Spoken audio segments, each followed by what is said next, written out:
And I commend you for being on the floorboards. You got them well trained, Jen. The previous Melbourne training, people didn't like being on this wood. And so it was, you'd appreciate it as budding ATM teachers. So you'd be teaching to this kind of horseshoe shape, which was really, really difficult, I have to say, if not annoying. Well, you know, because you've got to really, you know, scan almost 360. But never mind. You are clearly of superior quality to that Melbourne. Who was in Melbourne? Anybody catching up from Melbourne 4? No. Just wondering who I've offended. Nobody. Oh, I have to try harder. All right. So we'll just wait for people to come in. And those of you who are lying can ponder how it feels to lie on the floor here. Familiar? So I'm thinking maybe the last time you were all together here was January with Arlene, who is a great practitioner and trainer, and my good friend from home, Margaret Mayo. So you would have had a lot of lively business.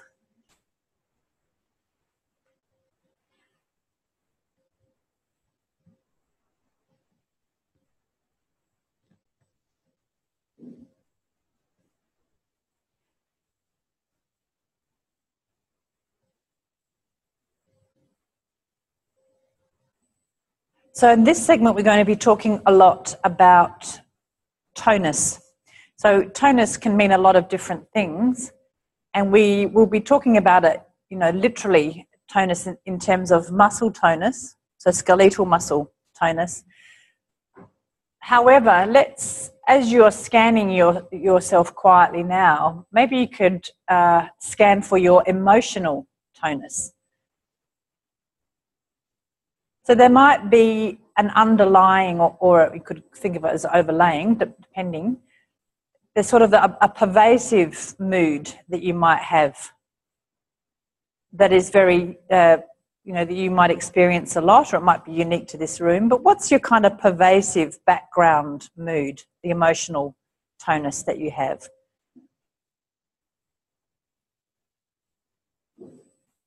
And you don't have to judge it, you just name it, whatever it is. It might be, you know, sort of vaguely excited. It may be feeling heavy and fatigued, or, you know, a little bit sad, or maybe introspective, or whatever. Just notice what it is without going into a dialogue about it, whether it's a good or a bad or a this or a that, just what it is. And then can you become aware that over the top of that background emotional tonus, there might be these sort of fleeting, momentary emotions, that they might be allied to a thought. They might not be. They might be, you know, the caffeine kicking in or something. It might be something quite chemical. Now, there might be a fleeting feeling of happiness as you think about your new step-grandchild, or there might be, you know, a fleeting bit of sadness when you hear about some sad thing that's just happened, and it passes. So it's not the pervasive tonus, it's one that kind of flicks over your emotional screen, if you like. So maybe those two things make sense. There's this background emotional tonus, and then there's the sort of changing. And one can become the other. They're related, obviously. And is it hard to scan for those sorts of things? Are they more elusive than a physical scan, or are they less elusive? i.e. more obvious?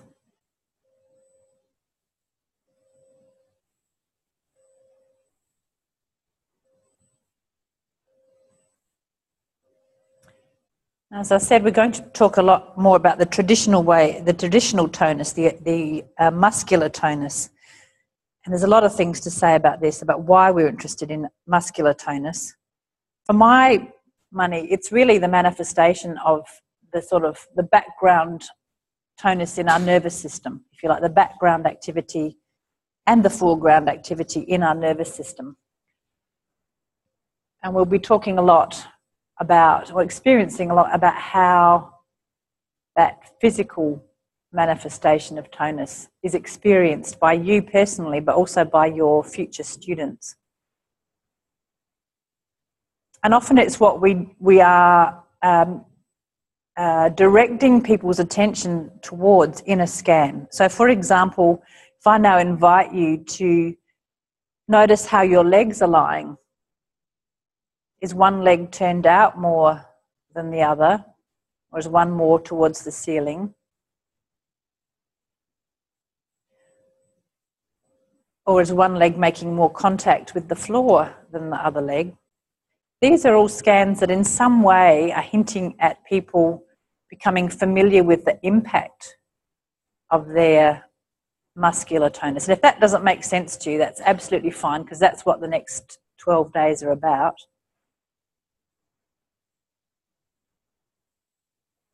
But we'll continue with that scan. So then scanning up towards, the back of your pelvis. And does one side feel more heavy than the other side? Is one seemingly making more contact, is more densely related to the floor than the other side?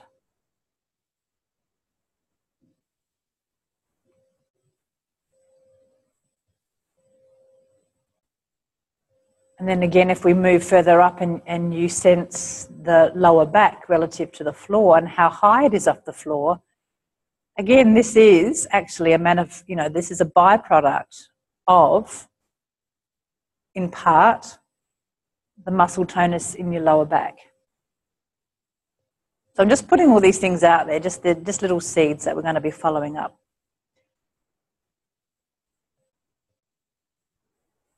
And then thinking, sensing the back of your chest, so that where the ribs start making contact and the thoracic spine. And like the pelvis, is there one side that feels maybe heavier, denser, more contact with the floor than the other? Is it the same side as the pelvis, or is it opposite?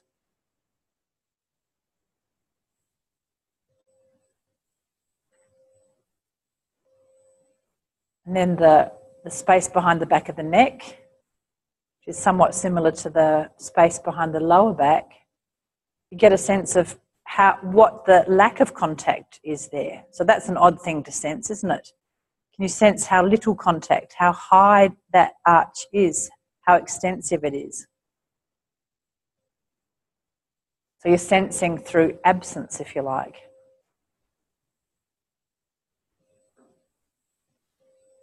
In the back of your head, does one side feel more in contact with the floor or heavier? One side feel lighter?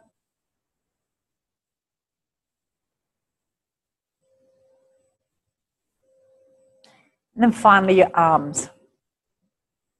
So we can scan them a little bit like we did for the legs. Is there one that feels like it makes more contact with the other side, the other arm? You could compare the rotations. Does one arm feel more turned out, or does one arm feel more turned in?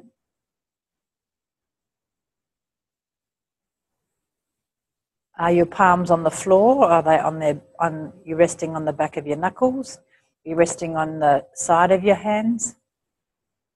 What does that mean for that forward or backward movement of your shoulder? Does one shoulder feel higher off the floor than the other?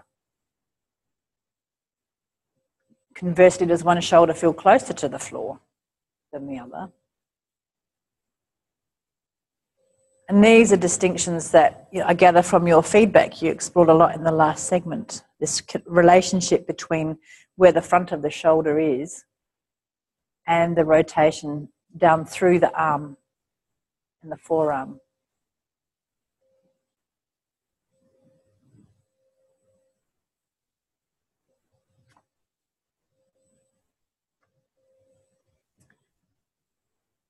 Okay, and with that as our sort of baseline, we've got a double baseline, right, of emotional tonus and indirectly muscular tonus.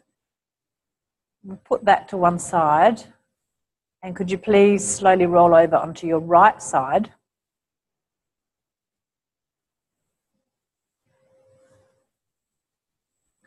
And you can use your right arm to support your head and your left hand resting on the floor in front of you. And can you just take your left knee forward so that your left knee is resting on the floor in front of your right knee?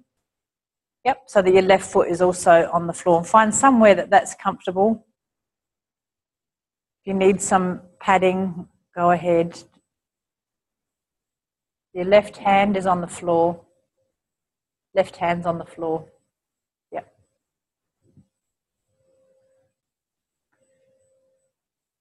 And however your right arm is to support your head, could your right hand be sufficiently free?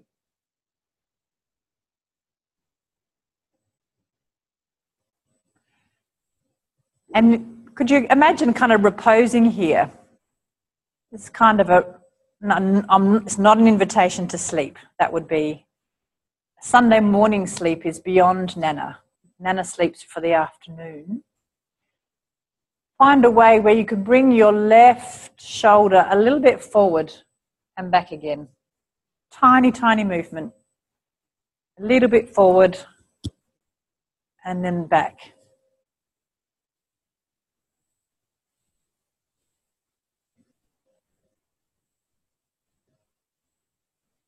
And as you're familiar with this process,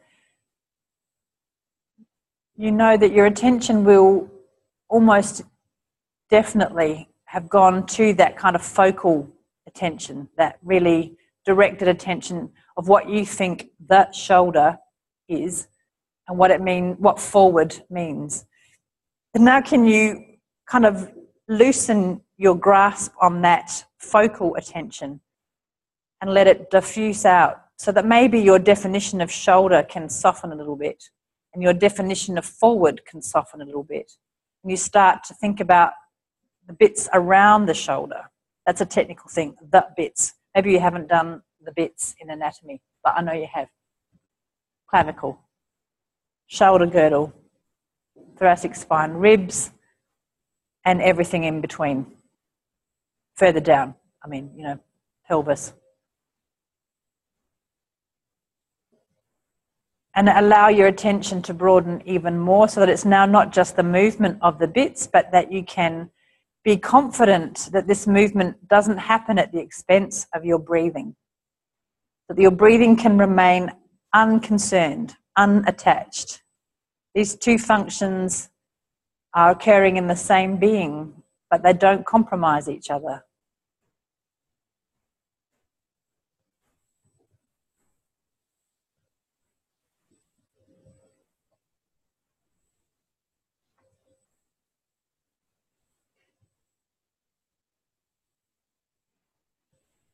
Good. And is forward really forward? So the only way you really know forward is if you're quite confident about that it's not up and it's not down and it's not back, right?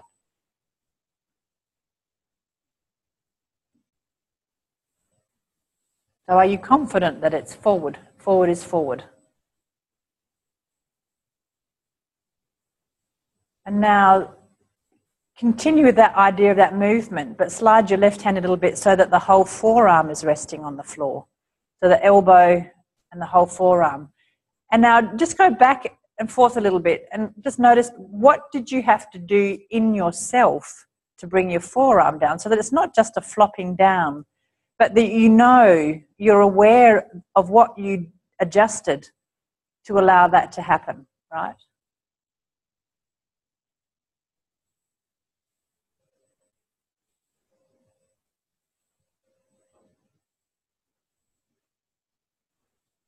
So some people, if they're really flexible, it just happens a lot, in a very few little joints. For most of us, and that's just, people who are hyper flexible can just cheat. But for the most of us, other things will have to adjust. So where in you can support that movement. And then once you're satisfied that you know how your shape has changed to allow that, again, keep going with the left shoulder a little bit forward and a little bit back.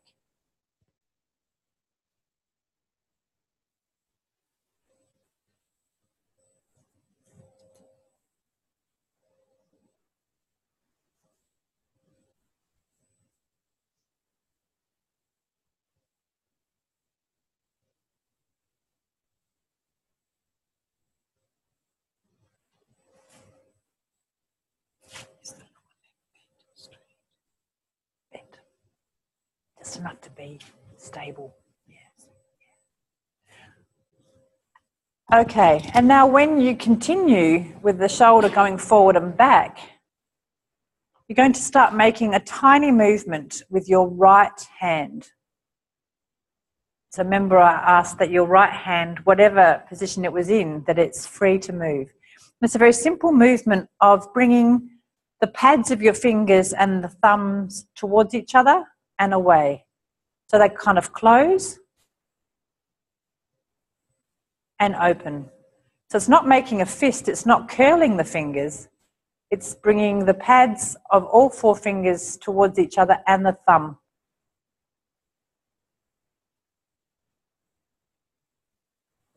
And this movement, we're going to keep refining during the week, but for today, we're going to keep it this gentle, soft closing of the fingers. So it's not curling the fingers stay relatively, if I say straight, you're going to hold them dead straight. They're not going to be dead straight, but they're just kind of, it's like they want to come together. All four pads of the fingers want to meet with the pad of the thumb. And then they open. And they do it slowly. It's this kind of slow, very gentle, repetitive opening and closing of the fingers with the thumb.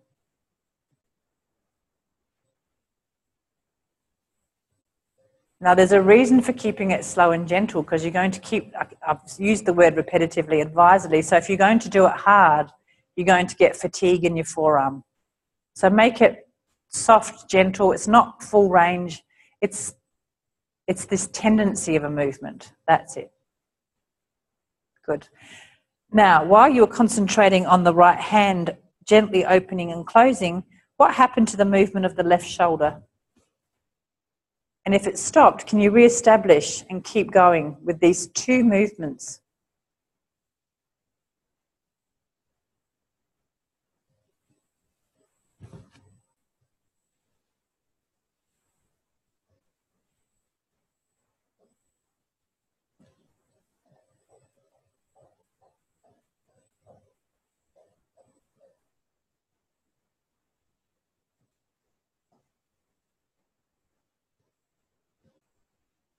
And what happens to your breathing?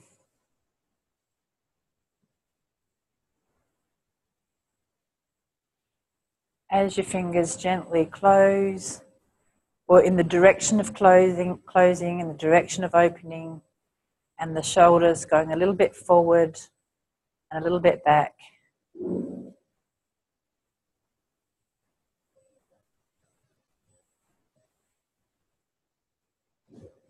And then leave the shoulder movement and just keep going with the little pulsing movement of the fingers, the gentle opening and closing.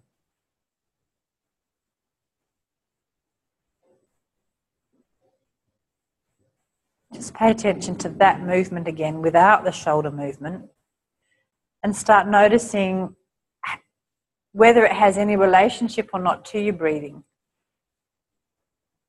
And I'm not suggesting it should, there's no should about it, it's just what is happening for you. Are they completely divorced from each other? Or when you think about your breathing, does your hand become immobile?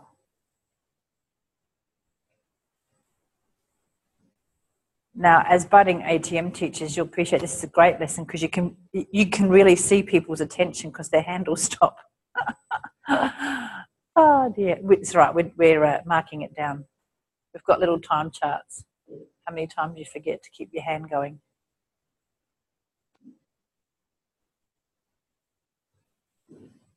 Good, and leave it. Just rest on your side for a moment. Let everything rest. Just stay on your side just for a moment, because I want you to feel what it's like now to cease that movement in this position before we add in the variable of a position change. So what's the effect now?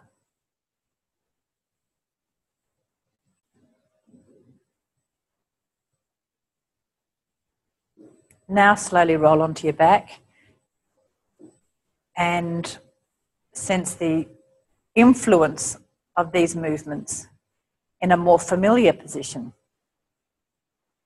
a position that we've already set up for comparison.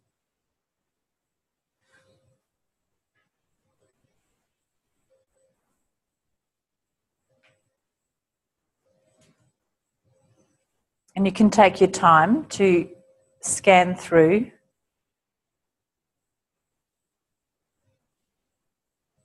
but I'll remind you of the questions: the turning out of the leg, one to the other, contact of one leg versus the other, contact of the back of the pelvis,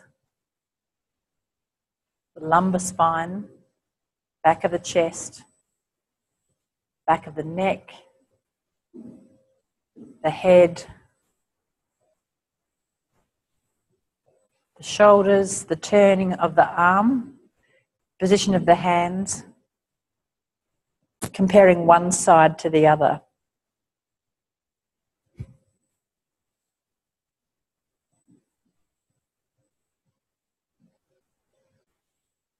And you might be curious to just check into the emotional tonus business as well. So what's your background emotional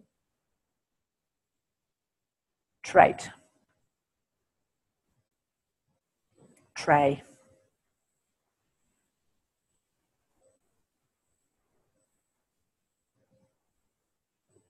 What are those fleeting emotional pictures zooming past?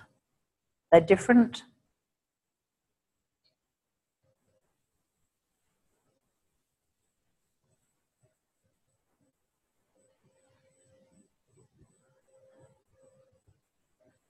How's your breathing?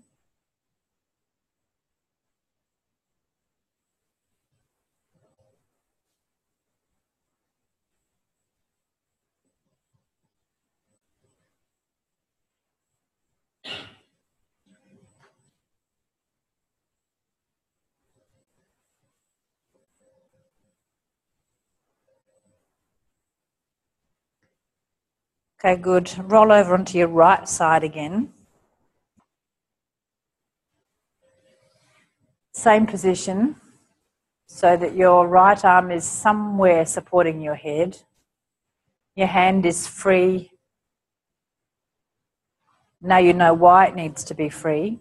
And your left knee is on the floor, somewhere in front of your right knee.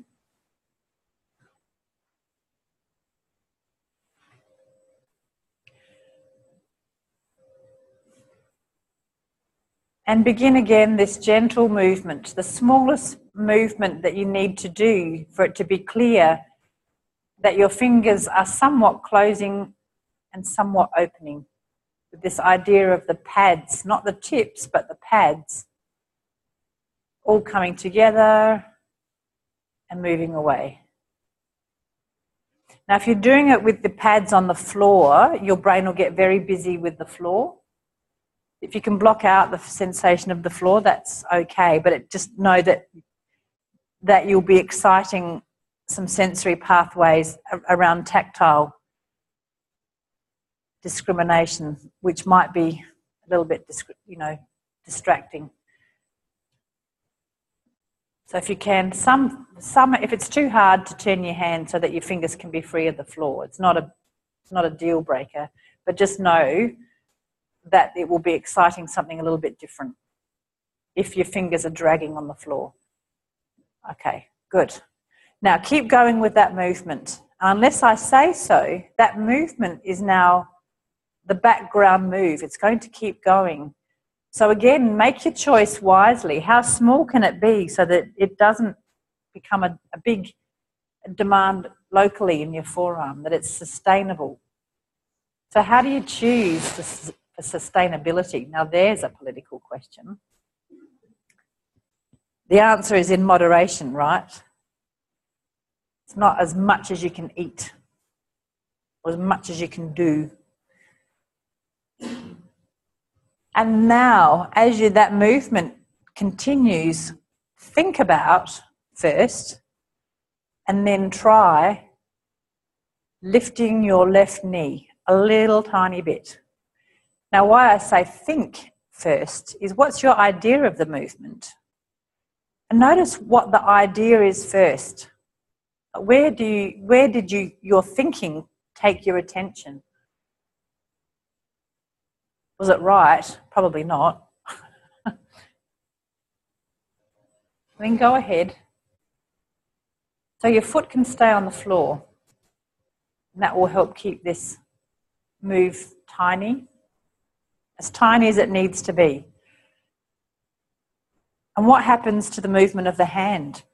That hand. And if you thought it was only you that stopped moving your hand, dream on.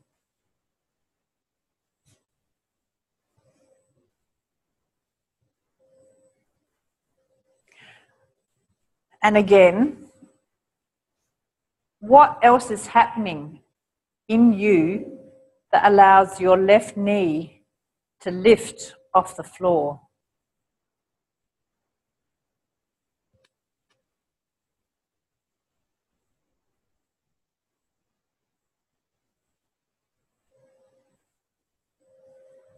How far do you need to move your attention to start working out what else happens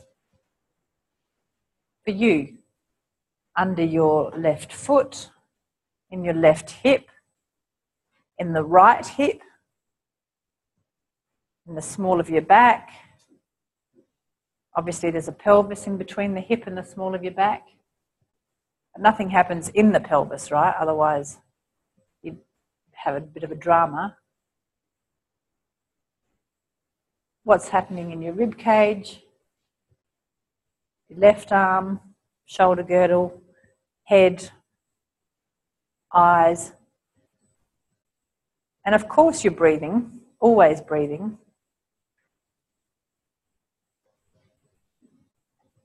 And how is this going with the very soft, gentle opening and closing of the fingers?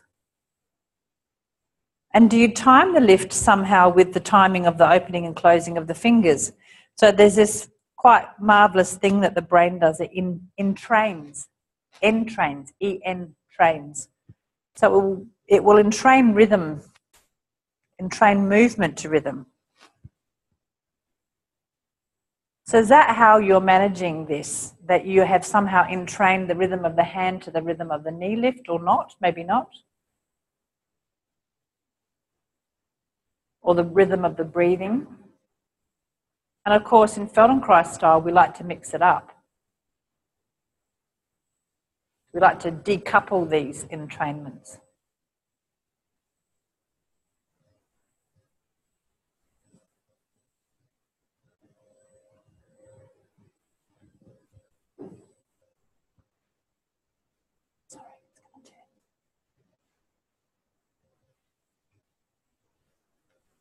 Good, leave the knee resting. Keep the hand moving. Remember, I did warn you, make it as small as you need to for it to be sustainable.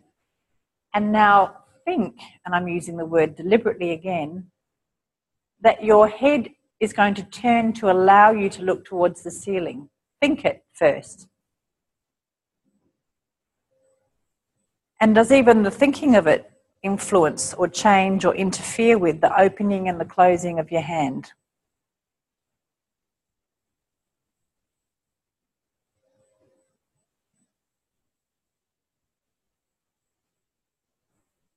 Then go ahead and allow your head to turn to look at the ceiling, in the direction of the ceiling,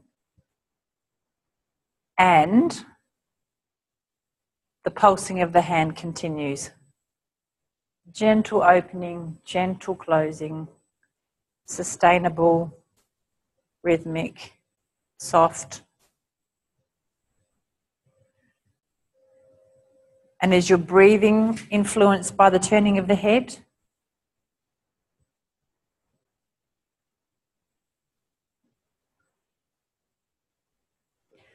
So this series is from Amherst. It's become a seminal series and there's lots of variations.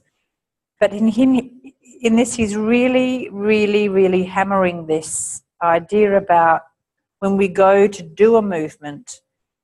That's why I'm being very specific about this, thinking of the movement, because even in the thinking, there'll be some kind of preparation that, in Feldenkrais's opinion, is almost always parasitic. You know that word, it's unnecessary. And most often it will manifest itself, maybe in the clenching of the hand, which stops this little pulsy movement, or the holding of the breath, or something will brace against the floor. It could be your legs, it could be your arm. So I really invite you to be very curious about what that is. What is the beginning of my addiction? This is therapy, my friends. That's why we've got Fran here. Good. Okay, so with that in mind, stop again. Just stop in that position. Keep your hand going. And take the time to catch yourself. What is your little sneaky preparation? And go ahead then and roll your head, or turn your head so that you can look in the direction of the ceiling. With and without, maybe. So the invitation is kind of implicit, isn't it? That you could do it with or without that little sneaky preparation. And your hand keeps gently opening and closing, and your breathing is life-giving.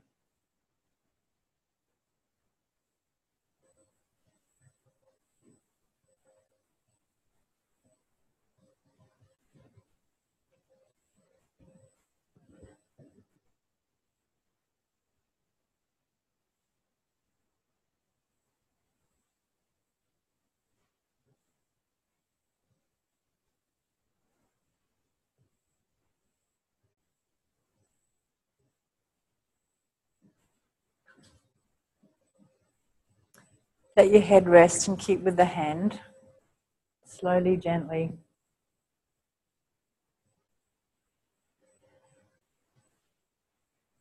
And again, take this opportunity to sense your whole self in this position, where you have to say it's difficult because you are very asymmetrical. Slightly, maybe it's familiar because it's your sleep position, but for other people it will be a bit unfamiliar. Now let your hand slowly stop.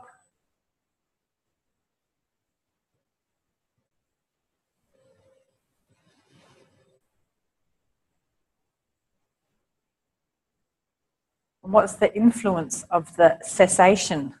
What's the influence of not doing?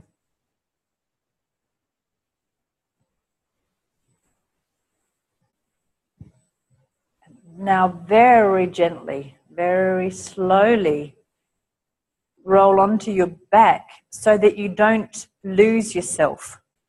So you've got this kind of overall picture of yourself in this position.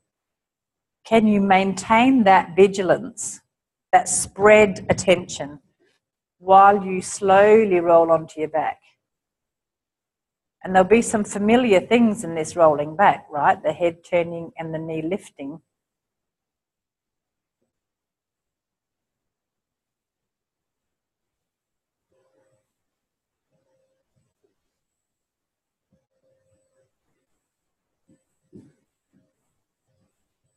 And again, take a moment to rerun those scans.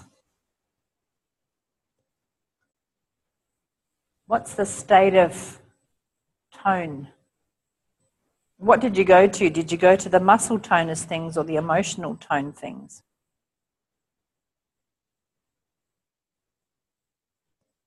It may be that the obvious thing is the changing, the difference between your right hand and your left hand. It may be that kind of focal.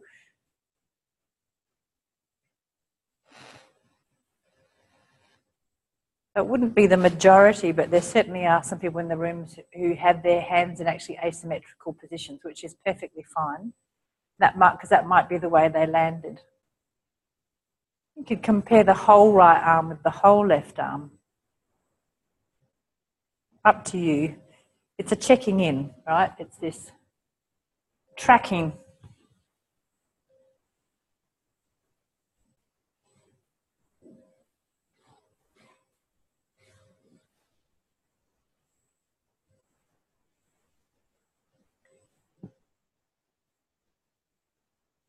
And when you're satisfied with that checking in, roll your arms so that if your hands are face down, like palm down, roll them so that they're either palms inward or palms up, whichever is comfortable. So some people don't need to change. Either way, don't have your palms down. That's it. And again, start this movement of just the right hand, where the pulps of the fingers and the pads, the pulp of the thumb, come toward each other in that direction and then away. And it's soft and it's sustainable.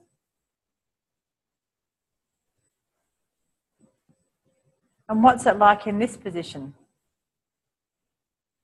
Just the right hand. And you're breathing. Are all your fingers moving and your thumb, or is it some more than others?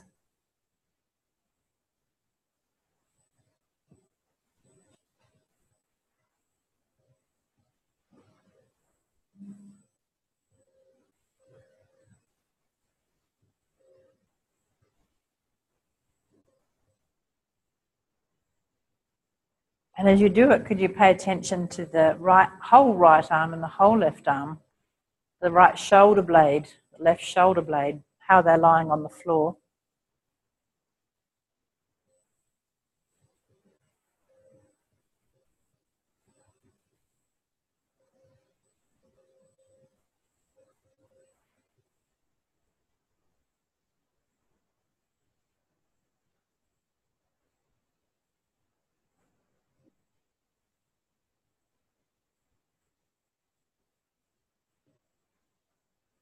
And as you keep with that movement, please think about the possibility of rolling onto your right side again, of resuming that original position.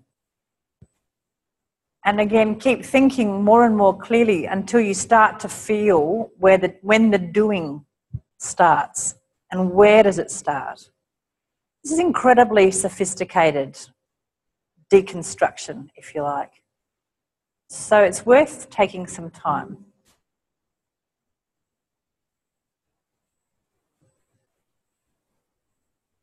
Go ahead, keep deepening the thinking until you tip into action. And if you need to come back a little bit to feel what the next action is, but either way, slowly, slowly the movement grows without any compromise in the opening and the closing of the right hand. So it's like this is what your life depends on. And the act of rolling onto your side is not worth interfering with this opening and closing.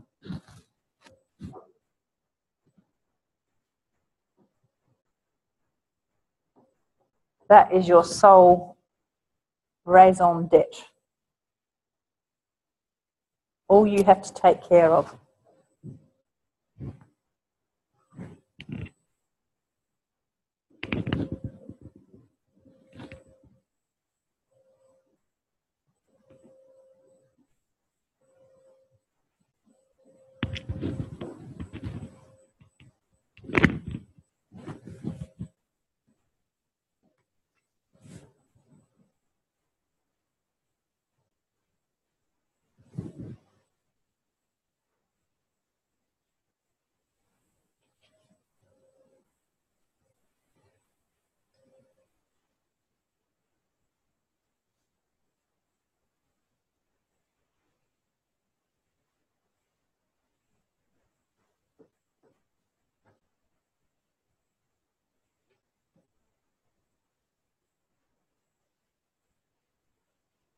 And keep on with the opening and closing of the hand as you're lying on the right side.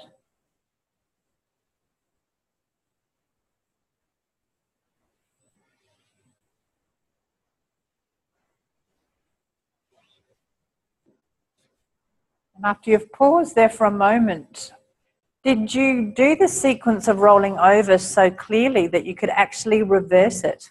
So if the last thing to land was your left hand, could you start with that? Were you that precise? And if you weren't, you can go back and do it. But now, see if you can reverse the sequence. Maybe you winked out with the attention. You don't know what the last thing was. Maybe it was the left knee coming down. Maybe it was the head. Maybe the head was first. Maybe it was the chest. Maybe it was the foot. And you come back onto your back by simply reversing the sequence. And all the time, the hand continues to slowly open, slowly close, small enough to be sustainable, but big enough to be clear. And if you need to revisit any parts of the journey so that you are more satisfied with the timing and the change of orientation and the actual movement or the manipulation or whatever you like to call the M business in the cold, yeah. Explore for yourself. And are there particular times where you really lose the hand? And then those are the times they are the times for exploration, right? So the hand is kind of the signal for when your attention is really getting distracted or getting embroiled in something else.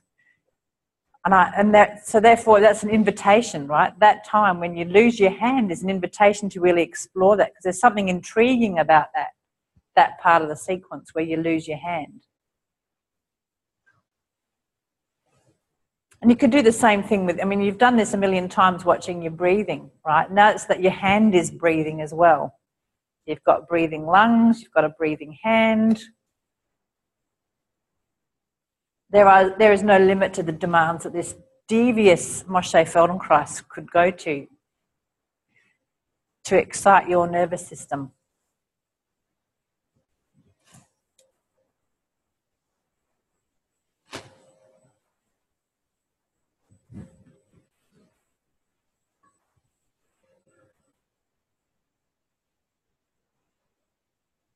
And continue until you end up back on your right side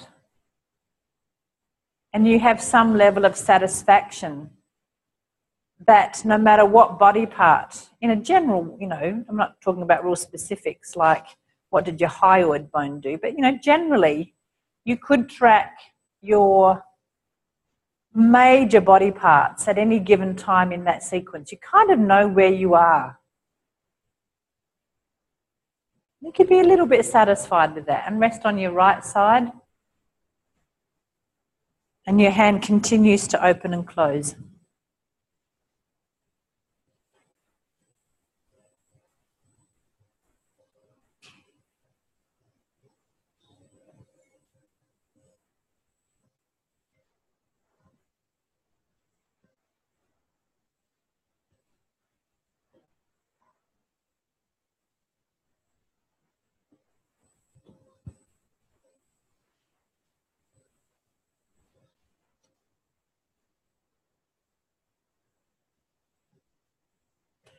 Just again, move your left shoulder a little bit forward and a little bit back.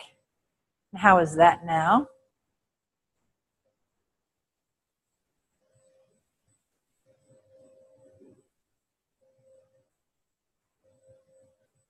Good. Okay. Turn your head as if you're going to look at the ceiling a little bit. How is that?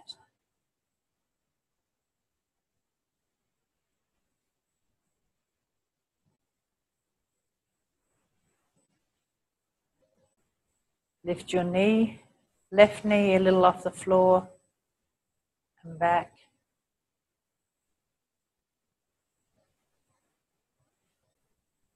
What are your preparations?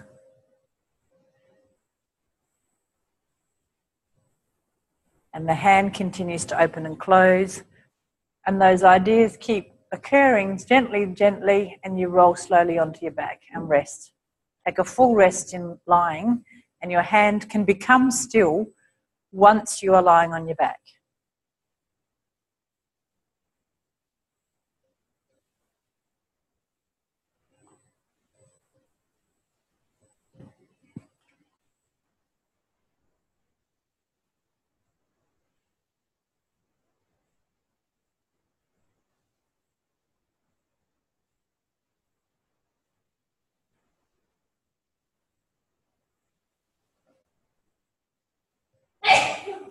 Bless you.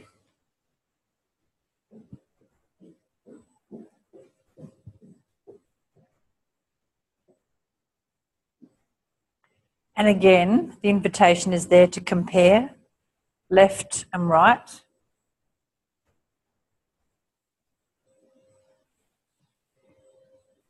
Different parts of yourself.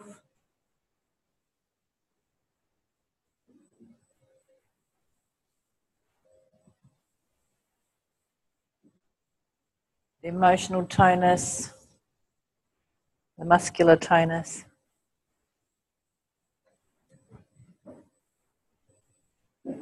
And again, in this position, start the gentle opening and closing of your hand. Remember, sustainable, small enough to be repeatable, but large enough to be clear. And now think through this complicated idea about rolling over and coming up to standing. And again, with this same invitation, that the most important thing is that your hand continues to open and close. And the getting up is subsidiary to that. It's secondary to that. It's not to compromise the opening and closing of your hand.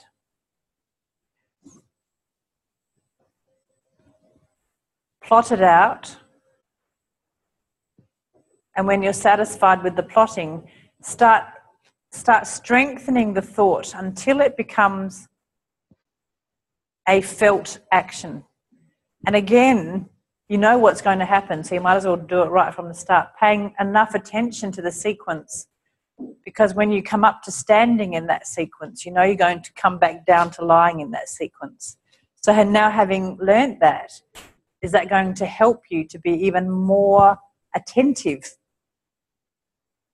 to the awareness of your whole self in the timing and the orientation and the direction of the movements, the nature of the movements. Take your time.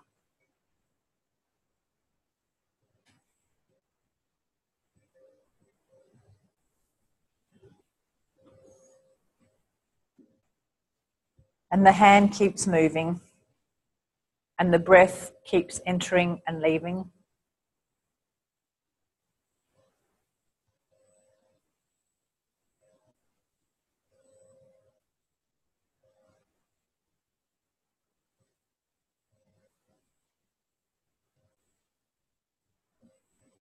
And take a moment, if you are standing, to just stand there quietly.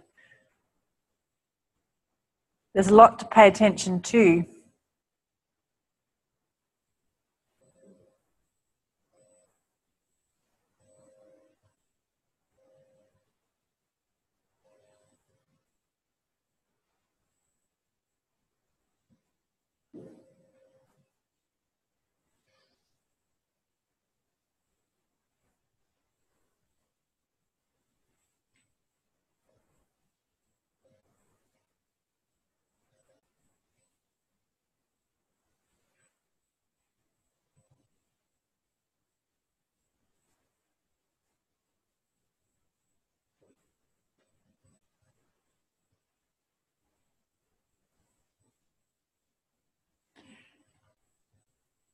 And being in the standing orientation, does that change the nature of the opening, closing of your hand?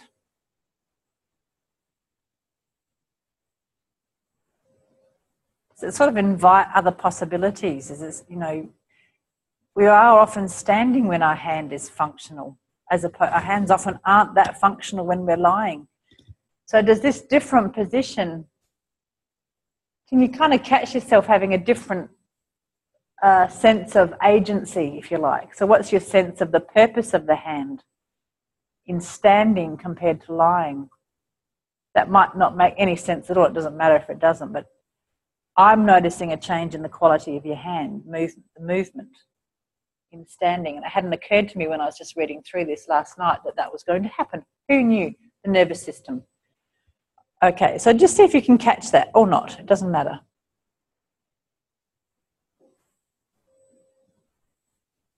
And then slowly, slowly, if you're ready, if you're satisfied with sensing the whole of you in the context of this hand in standing, feel free to go and lie down again or explore any part thereof between standing on your 2 feet and lying on your one back.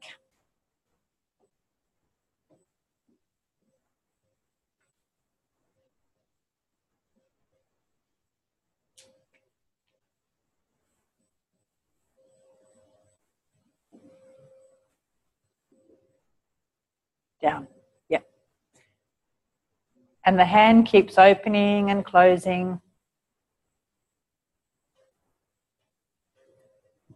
The breathing keeps entering.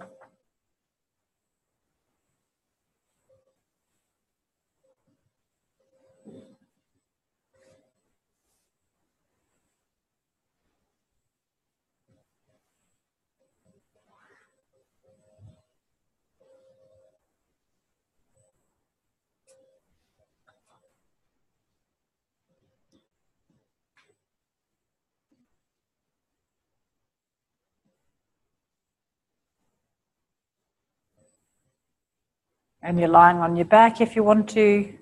And your hand continues to open and close. So now you can get a compare with that idea of the relationship of the whole of you to the hand of you in lying, and this opening and this closing.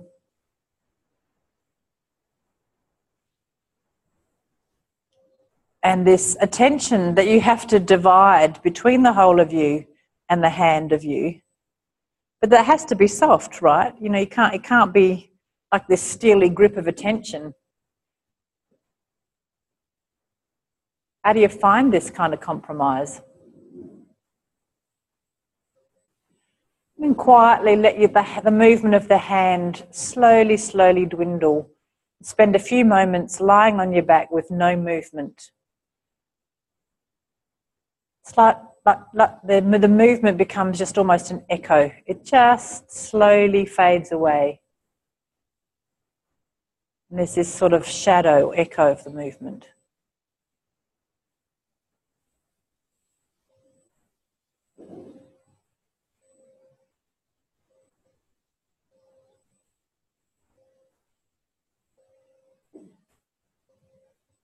Quiet.